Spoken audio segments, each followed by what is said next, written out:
नमस्कार, current news में आपका स्वागत है। मैं हूं खुशहाल। इस सेगमेंट में हम उन खास और जरूरी खबरों की चर्चा करते हैं जो आपकी परीक्षा के लिहाज से बेहद अहम साबित हो सकती हैं। ये बीते हफ्ते की वो बड़ी खबरें होती हैं जिनके इर्द गिर्द आपकी परीक्षा के सवाल बनाए जा सकते हैं। आइए सबसे पहले हेडलाइंस पर डालते हैं नजर। कर्नाटक सरकार ने SC/ST के लिए बढ़ाई आरक्षण की सीमा। राज्य में आरक्षण की सीमा हुई 56% के पार। नागमोहन दास समिति ने की थी सिफारिश। एयरोसोल सांद्रता पर प्रकाशित हुआ शोध। 2 अलग मॉडल में इसकी सांद्रता में अंतर का दावा। नीति निर्धारण के प्रभावित होने की आशंका। G7 देशों ने भारत को JETP में शामिल होने का दिया ऑफर। इससे कोयले पर निर्भरता में आएगी कमी। भारत ने अभी नहीं भरी है हामी। सरकार ने लॉन्च किया heal in India programme. Medical tourism को बढ़ावा देना है मकसद। सस्ता इलाज करवाने वाले देशों में अग्रणी है भारत। और ग्रामीण विकास मंत्रालय की 6वीं CRM रिपोर्ट जारी। कई राज्यों में मनरेगा मजदूरी बाजार दर से काफी नीचे। रिपोर्ट ने की रिवॉल्विंग फंड बनाने की सिफारिश।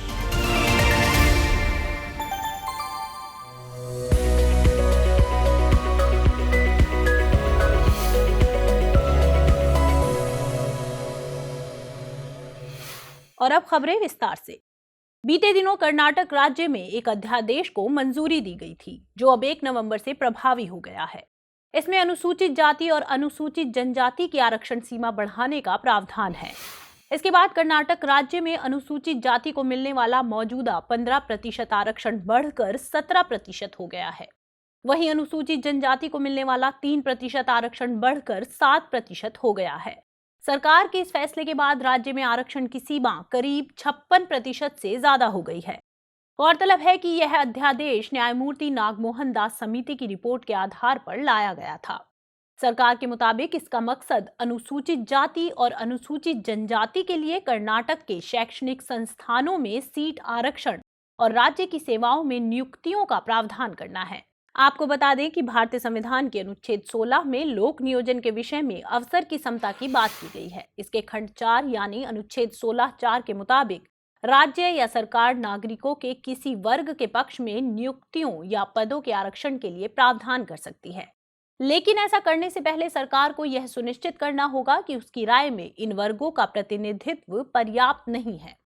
वहीं अनुच्छेद 15(4) में कहा गया है कि इस अनुच्छेद की कोई बात राज्य को सामाजिक और शैक्षिक दृष्टि से पिछड़े हुए नागरिकों के किन्हीं वर्गों की उन्नति के लिए विशेष उपबंध करने से नहीं रोकेगी।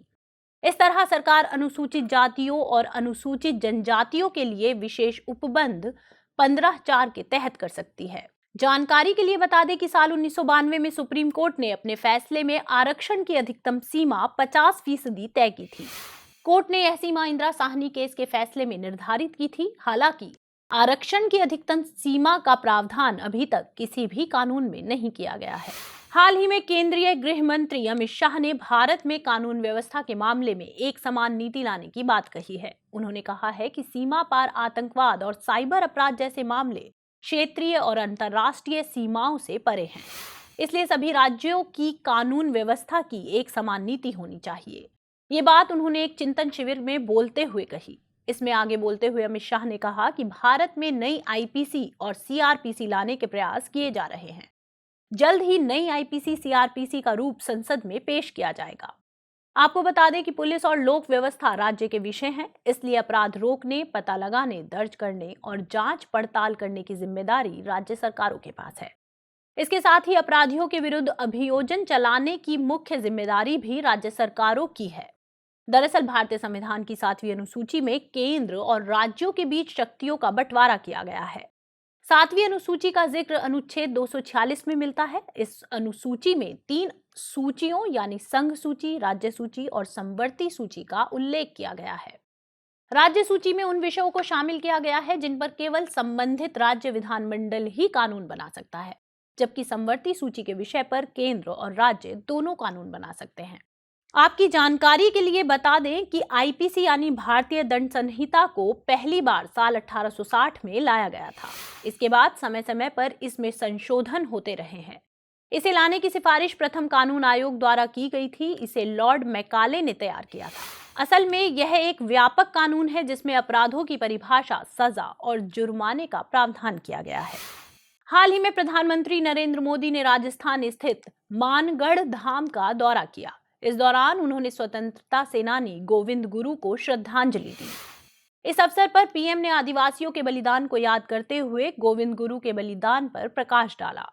उन्होंने मानगढ़ की 1913 की घटना का जिक्र किया। इसके अलावा प्रधानमंत्री ने मानगढ़ धाम को वैश्विक पर्यटन स्थल के रूप में विकसित करने की इच्छा जाहिर की। इसके लिए राजस्थान, मध्य प्रदेश, गुजरात और महाराष्ट्र की सरकारों से मिलकर काम करने का आग्रह किया गया है। गौरतलब है कि मानगढ़ धाम राजस्थान के बांसवाड़ा जिले में स्थित है। यह एक पहाड़ी पर बना हुआ है। पहाड़ी का एक हिस्सा गुजरात में और एक हिस्सा राजस्थान में स्थित है। ब्रिटिश काल में यहाँ आदिवासी नेता गोविंद गुरु ब्रिटिश हुकूमत के खिलाफ स्वतंत्रता के लिए आंदोलन चला रहे थे।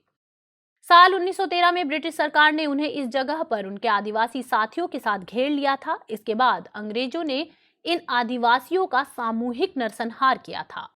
मानगढ़ धाम इन्हीं आदिवासियों की याद में बना हुआ है। इसे आदिवासियों के प्रमुख तीर्थ स्थल रूप में भी जाना जाता है।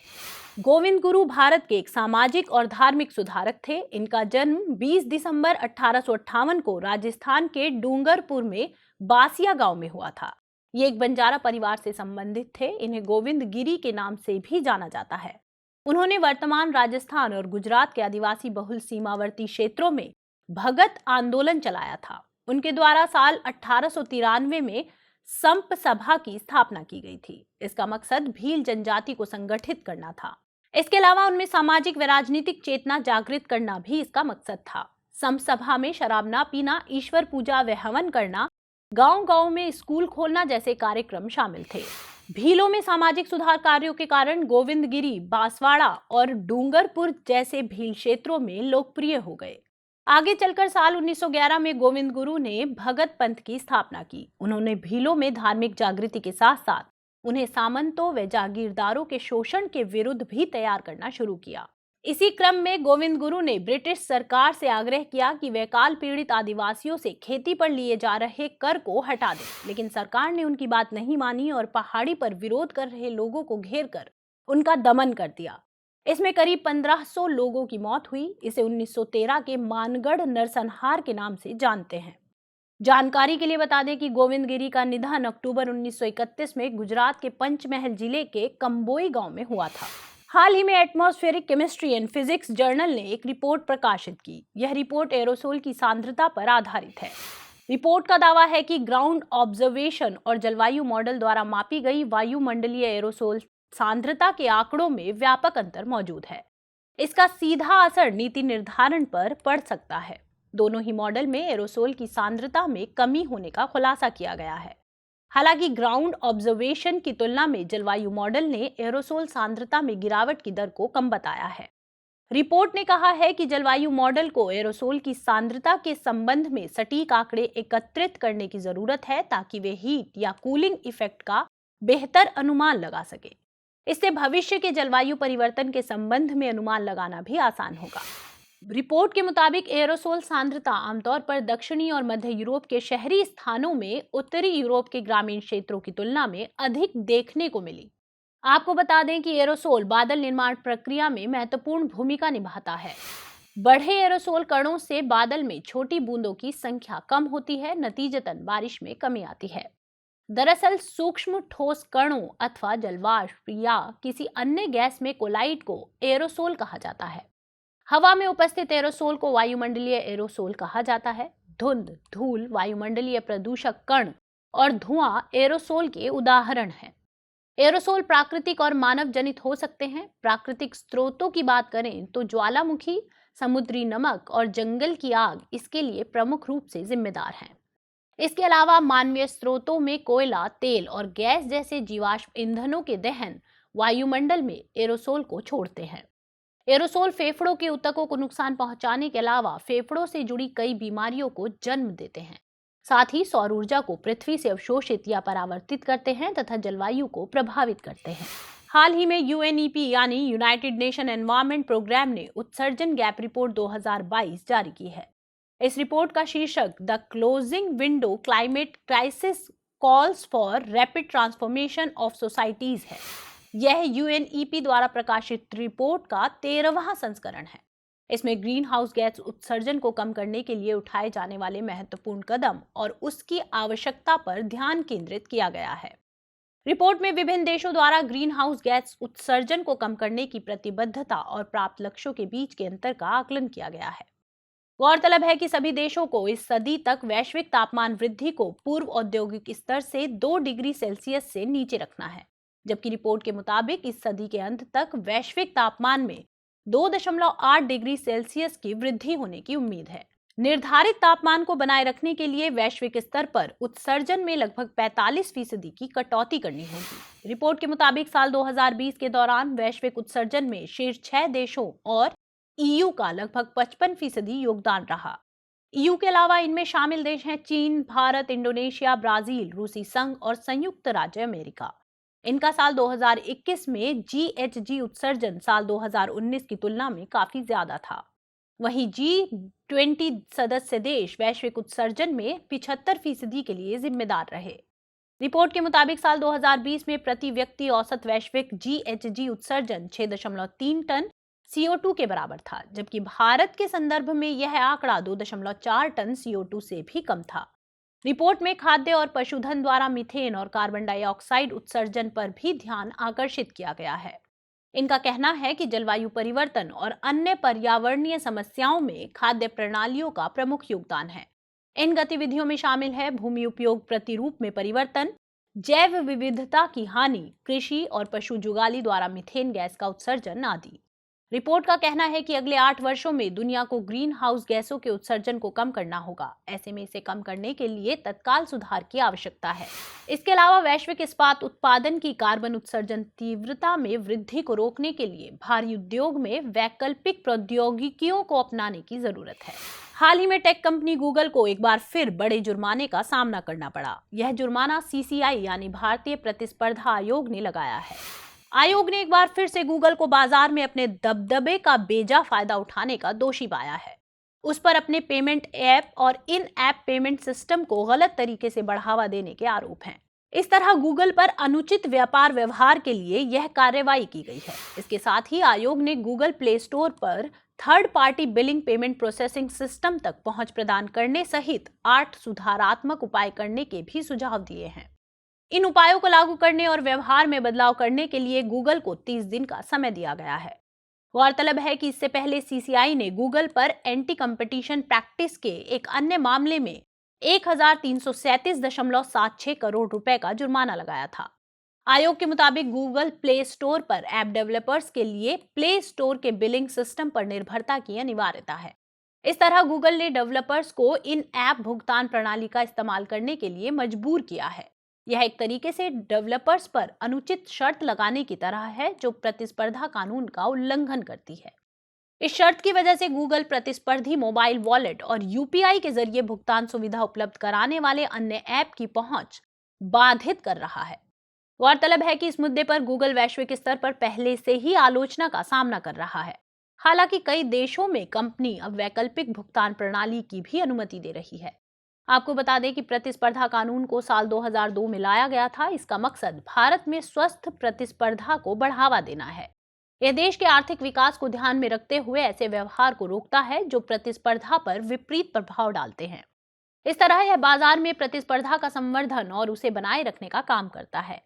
इसके अलावा यह उपभोक्ताओं के हितों की सुरक्षा और व्यापार की स्वतंत्रता सुनिश्चित करता है। इस कानून के द्वारा ही साल 2003 में भारतीय प्रतिस्पर्धा आयोग की स्थापना की गई थी। गौरतलब है कि प्रतिस्पर्धा कानून ने एकाधिकार तथा अवरोधक व्यापार व्यवहार अधिनियम 1969 का स्थान लिया था।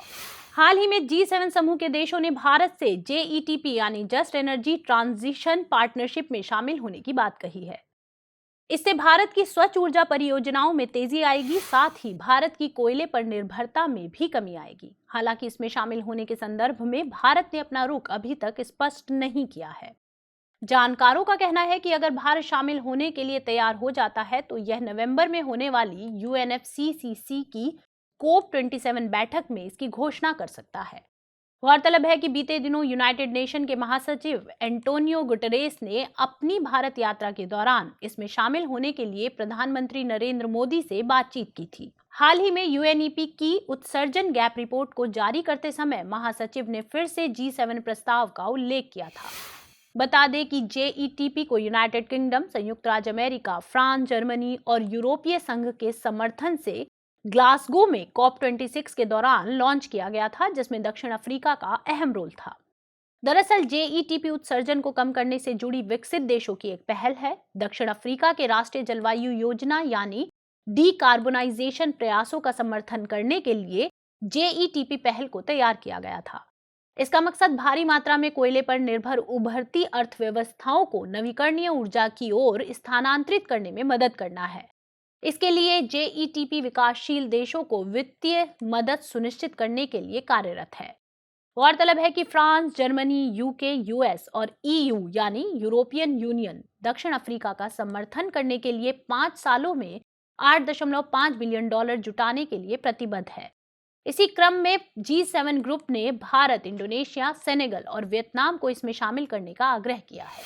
बीते दिनों new England journal of medicine द्वारा एक रिसर्च प्रकाशित की गई। यह मलेरिया के इलाज में मोनोक्लोनल एंटीबॉडीज के प्रयोग से जुड़ी है। इसका कहना है कि वैक्सीन के बाद लोगों में एंटीबॉडी विकसित करने के लिए लैब निर्मित एंटीबॉडी की एक बड़ी खुराक दी जानी चाहिए, क्योंकि वैक्सीन लगने के बाद शरीर में रोग के खिलाफ एंटीबॉडी के डेवलप होने में वक्त लगता है। साथ ही यह तर्क दिया गया कि वर्तमान में मौजूद वैक्सीन लोगों की रक्षा करने में ज्यादा सक्षम नहीं है। दरअसल मोनोक्लोनल एंटीबॉडी उपचार के तहत प्रयोगशाला में बने एंटीबॉडी का प्रयोग किया जाता है और इंजेक्शन की मदद से लोगों को इसे दिया जाता है। वैज्ञानिक ने इस तकनीक का अफ्रीका के कई देशों में प्रयोग किया। प्रयोग में पाया गया कि एक बार लैब निर्मित एंटीबॉडी लेने पर यह 6 महीने तक प्रभावी रहती है। साथ ही इसका सक्सेस रेट भी अच्छा पाया गया। ऐसे में अफ्रीका जैसे गंभीर रूप से प्रभावित देशों में मलेरिया के इलाज में यह काफी मददगार साबित हो सकती है। बता दें कि मलेरिया के कारण साल 2020 में लगभग 6 लाख लोगों की जान गई है। इसी दौरान संक्रमित होने वाले लोगों की संख्या इससे काफी अधिक थी। वैश्विक स्तर पर इसके सबसे ज्यादा मामले अफ्रीका में रिकॉर्ड किए गए थे।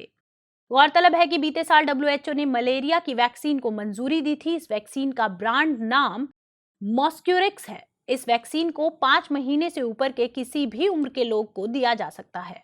इसकी कुल 4 खुराक दी जाती है। इस वैक्सीन का ट्रायल अफ्रीकी देश बुर्किना फासो में साल 2019 में किया गया था। बीते दिनों साइंस एडवांसेस नामक पत्रिका ने एक अध्ययन प्रकाशित किया है। इसमें ग्लोबल वार्मिंग के कारण हीट वेव की बढ़ती घटनाओं और अर्थव्यवस्था पर उसके प्रभावों का विश्लेषण किया गया है।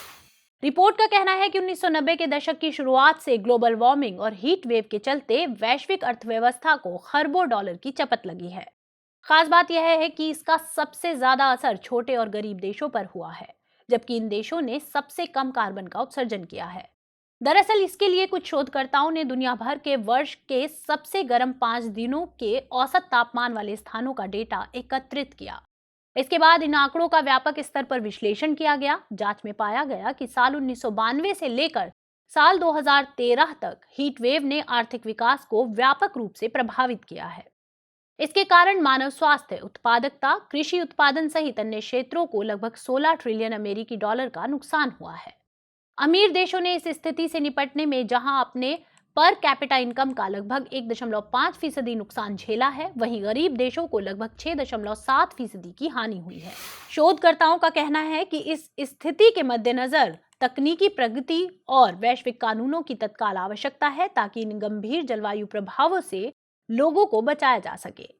इनमें भी सबसे ज्यादा उन पर ध्यान देने की जरूरत है जो देश आर्थिक रूप से कमजोर होने के साथ हीट वेव के कारण सबसे ज्यादा प्रभावित हैं। रिपोर्ट का कहना है कि इस स्थिति से निपटने के लिए सबसे अच्छा उपाय कार्बन उत्सर्जन में कमी लाना है। इसके अलावा लोगों को ऐसी स्थिति में स्वयं को अनुकूलित करने के साथ देशों को शमन के उपायों पर अधिक खर्च करने की जरूरत है। हाल ही में WHO ने वैश्विक टीबी रिपोर्ट 2022 जारी की। इस रिपोर्ट में पूरी दुनिया में टीबी रोग के निदान, उपचार और इस बीमारी पर कोविड-19 महामारी के प्रभाव की चर्चा की गई।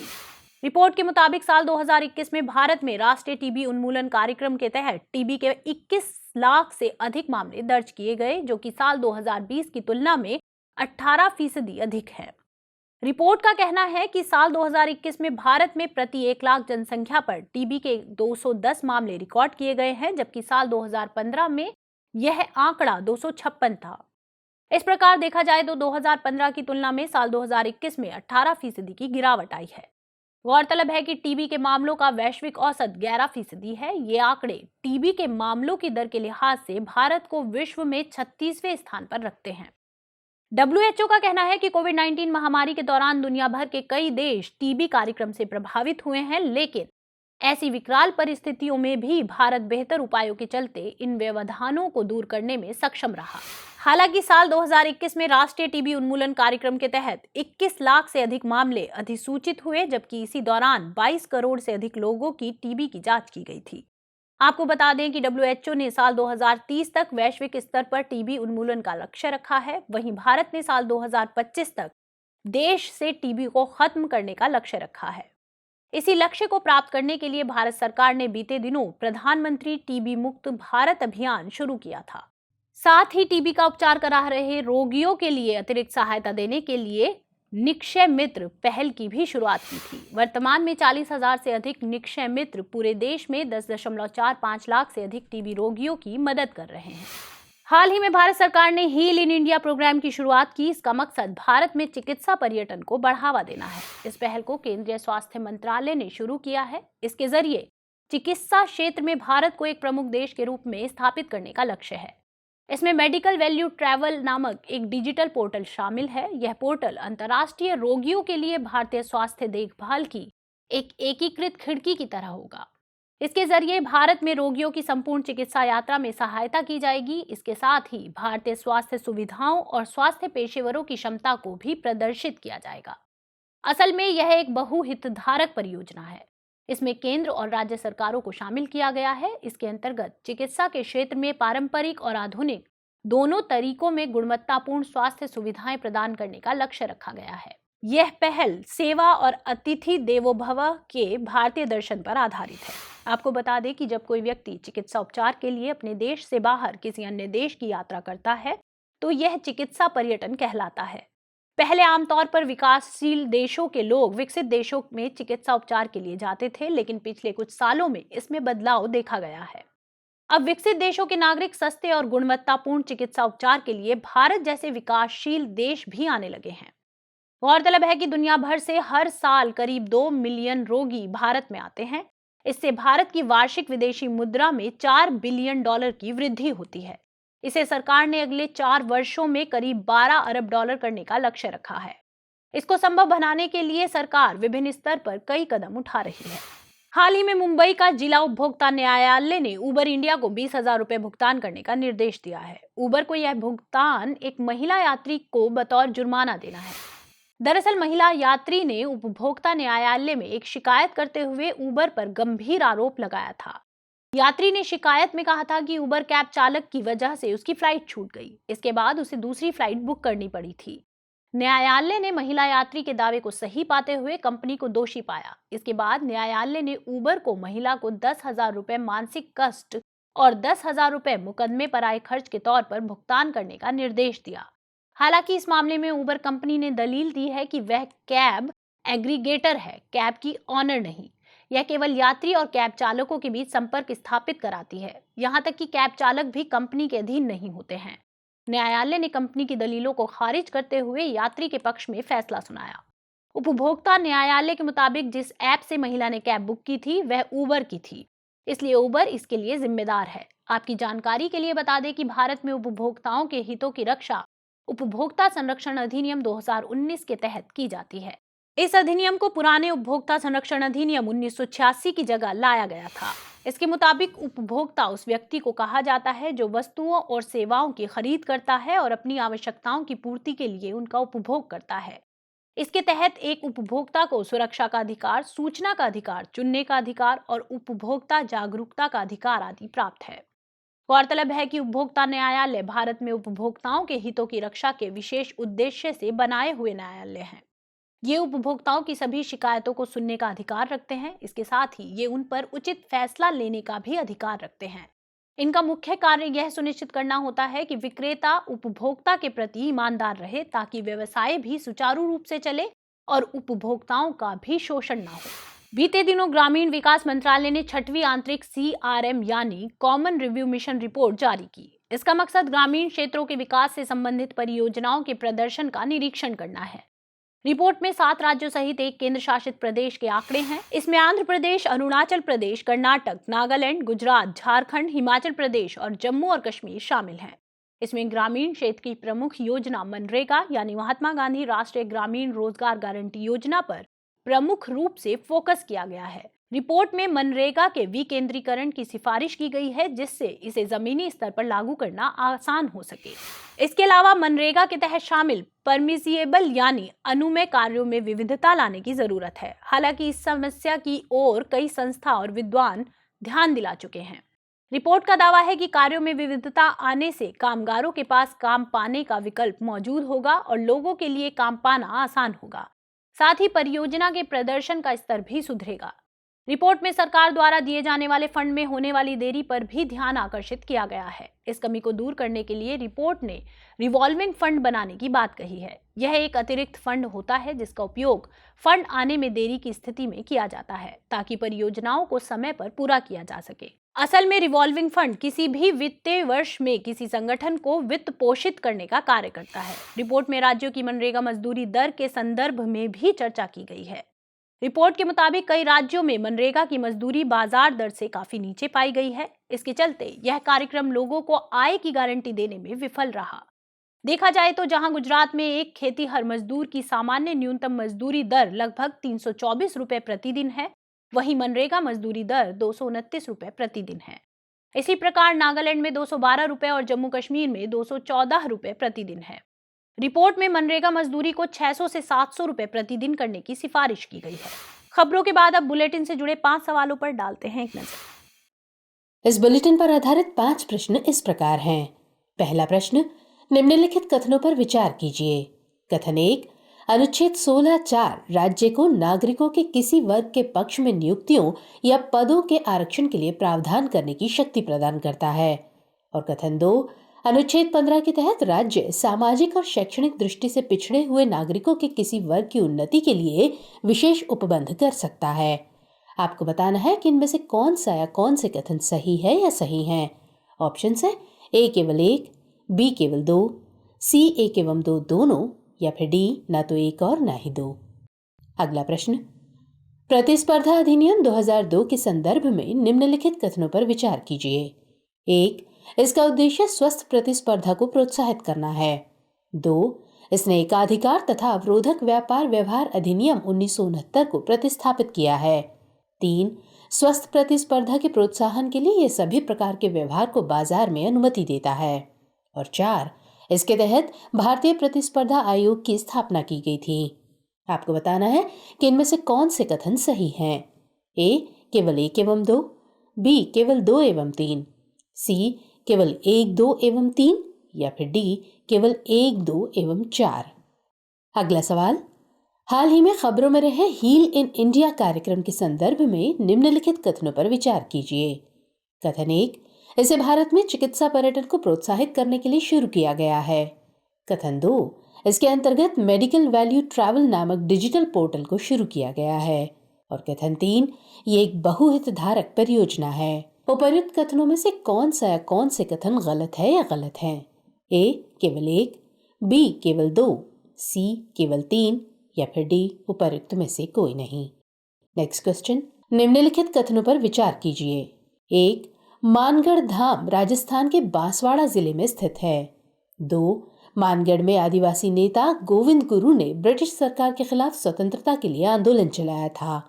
गोविंद गिरी का जन्म गुजरात के डूंगरपुर में हुआ था। उपर्युक्त कथनों में से कौन सा या कौन से कथन सही है या सही हैं। ए केवल 1, बी केवल 1 एवं 2, सी केवल 2 एवं 3, या फिर डी उपर्युक्त सभी। 5वां और अंतिम प्रश्न, हाल ही में जारी उत्सर्जन अंतराल रिपोर्ट 2022 के संदर्भ में निम्नलिखित कथनों पर विचार कीजिए। कथन 1, ये UNEP द्वारा प्रकाशित रिपोर्ट का 13वां संस्करण है। कथन 2, इसमें ग्रीन हाउस गैस उत्सर्जन को कम करने की प्रतिबद्धता और प्राप्त लक्ष्यों के बीच के अंतर का आकलन किया गया है। और कथन 3, इसके अनुसार वर्ष 2020 के दौरान वैश्विक उत्सर्जन में शीर्ष 6 देशों एवं यूरोपियन यूनियन का लगभग 75% योगदान रहा। आपको बताना है कि इनमें से कौन से कथन सही हैं। ए, केवल 1 एवं 2, बी, केवल 2 एवं 3, सी, उपर्युक्त सभी, या फिर डी, उपर्युक्त में से कोई नहीं। तो फिलहाल इस बुलेटिन में इतना ही। खबरों को विस्तार से पढ़ने के लिए विजिट करें www.drishtiias.com पर। साथ ही दृष्टि IAS के हिंदी अंग्रेजी यूट्यूब चैनल और दृष्टि PCS यूट्यूब चैनल को लाइक, शेयर और सब्सक्राइब करना ना भूलें। लेकिन चलते चलते डालते हैं कुछ छोटी मगर जरूरी खबरों पर एक नजर। हाल ही में भारतीय नौसेना ने मोजाम्बिक और तंजानिया के साथ प्रथम त्रिपक्षीय अभ्यास में भाग लिया। इस अभ्यास को IMT त्रिलाट नाम दिया गया है। इसका मकसद प्रशिक्षण और सर्वोत्तम प्रथाओं को साझा करना है। इसके अलावा समुद्री सहयोग को मजबूत करने और सामान्य खतरों को दूर करने के लिए क्षमता विकास करना भी शामिल है। भारतीय नौसेना की तरफ से इसमें guided missile frigate, INS Tarkash, Chetak helicopter और मार्कोस ने भाग लिया। हाल ही में प्रधानमंत्री ने गुजरात के वडोदरा में C-295 परिवहन विमान निर्माण संयंत्र का शिलान्यास किया है। ये संयंत्र टाटा एडवांस सिस्टम्स लिमिटेड और Airbus defence and space SA Spain के बीच सहयोग के माध्यम से भारतीय वायुसेना के लिए C-295 विमान का निर्माण करेगा। आपको बता दें कि बहुभूमिका वाला C-295 विमान सभी मौसमों में दिन के साथ साथ रात में भी उड़ान भर सकता है। इसके अलावा ये त्वरित प्रतिक्रिया देने और सैनिकों को उतारने की सुविधा से सुसज्जित होता है। हाल ही में लुइस इनासियो लूला दा सिल्वा ब्राजील के नए राष्ट्रपति बने हैं। वो मौजूदा राष्ट्रपति जायर बोल्सोनारो को हराकर निर्वाचित हुए हैं। इससे पहले वो ब्राजील के 2 बार राष्ट्रपति रह चुके हैं। गौरतलब है कि 77 वर्षीय लूला वामपंथी विचारधारा वाले व्यक्ति हैं, जबकि बोल्सोनारो दक्षिणपंथी विचारधारा रखते हैं। 3 साल पहले लूला भ्रष्टाचार के मामले में सजा काट चुके हैं। बीते दिनों 67वां कन्नड़ राज्योत्सव आयोजित किया गया। इस अवसर पर राज्य सरकार ने विभिन्न क्षेत्रों के प्रमुख लेखकों, खिलाड़ियों, सामाजिक कार्यकर्ताओं आदि को राज्योत्सव पुरस्कार से नवाजा। इसमें इसरो के पूर्व प्रमुख K सिवन, वरिष्ठ साहित्यकार A Ram Mitra, professor Krishna Gowda, English channel तैरने वाले पैरा ओलंपिक खिलाड़ी राघवेंद्र अनवेकर आदि सहित 67 लोग शामिल हैं। आपको बता दें कि कन्नड़ राज्योत्सव हर साल 1 नवंबर को मनाया जाता है। इस दिन कर्नाटक राज्य का गठन हुआ था और इसीलिए इसे कर्नाटक स्थापना दिवस भी कहा जाता है। हाल ही में प्रधानमंत्री की अध्यक्षता में केंद्रीय मंत्रिमंडल ने ईटानगर के होलोंगी में स्थित ग्रीनफील्ड हवाई अड्डे के नए नाम को मंजूरी दी है। ये मंजूरी अरुणाचल प्रदेश सरकार के उस प्रस्ताव पर दी गई है जिसे पहले राज्य सरकार द्वारा पारित किया गया था। अब इस हवाई अड्डे का नाम डोनी पोलो हवाई अड्डा होगा। गौरतलब है कि नया नाम अरुणाचल प्रदेश के लोगों की परंपराओं और समृद्ध सांस्कृतिक विरासत के प्रतीक डोनी यानी सूर्य और पोलो यानी चंद्रमा के प्रति सम्मान को दर्शाता है।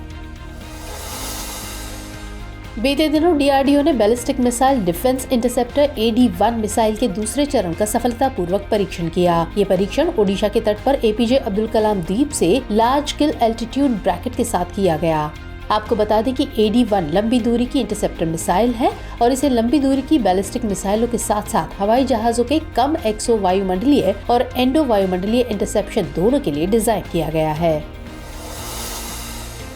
केंद्रीय मंत्रिमंडल ने भारत और डेनमार्क के बीच समझौता ज्ञापन को अपनी मंजूरी दी है। ये समझौता जल संसाधन विकास और प्रबंधन के क्षेत्र में सहयोग को लेकर किया गया है। इस समझौते में डिजिटलीकरण और सूचना पहुंच में आसानी, एकीकृत और स्मार्ट जल संसाधन विकास एवं प्रबंधन, जलभृत मानचित्रण, भूजल मॉडलिंग, निगरानी और पुनर्भरण आदि शामिल हैं। हाल ही में 2020-21 का परफॉर्मेंस ग्रेडिंग इंडेक्स जारी किया गया है। इसे केंद्रीय शिक्षा मंत्रालय के स्कूल शिक्षा और साक्षरता विभाग ने जारी किया है। इसमें कुल 7 राज्यों और केंद्र शासित प्रदेशों अर्थात केरल, पंजाब, चंडीगढ़, महाराष्ट्र, गुजरात, राजस्थान और आंध्र प्रदेश ने लेवल 2 हासिल किया है, जबकि 2017-18 में स्तर में कोई भी राज्य या केंद्र शासित प्रदेश शामिल नहीं था।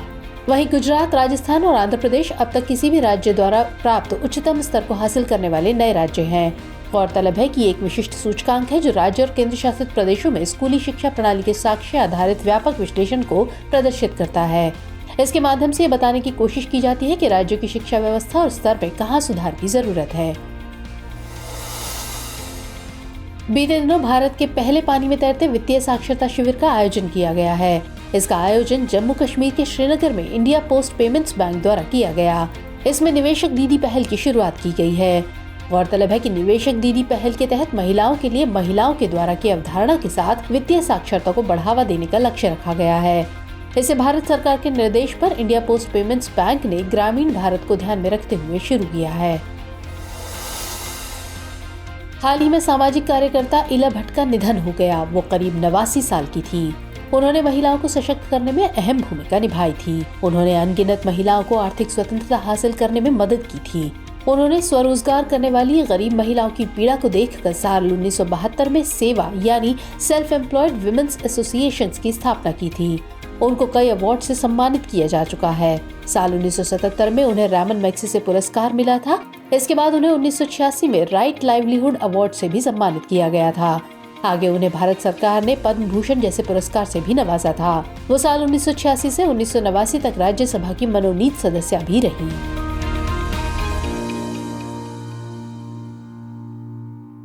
हमारी टीम कोशिश करती है कि आपको दी गई खबरों में एक भी गलती ना हो, लेकिन यदि किसी सोर्स या ह्यूमन एरर की वजह से ऐसी गलती हो जाती है तो इस वीडियो के कमेंट बॉक्स में उस गलती को सुधार कर पिन कर दिया जाता है और यह आपको कमेंट बॉक्स में सबसे ऊपर दिखाई देता है।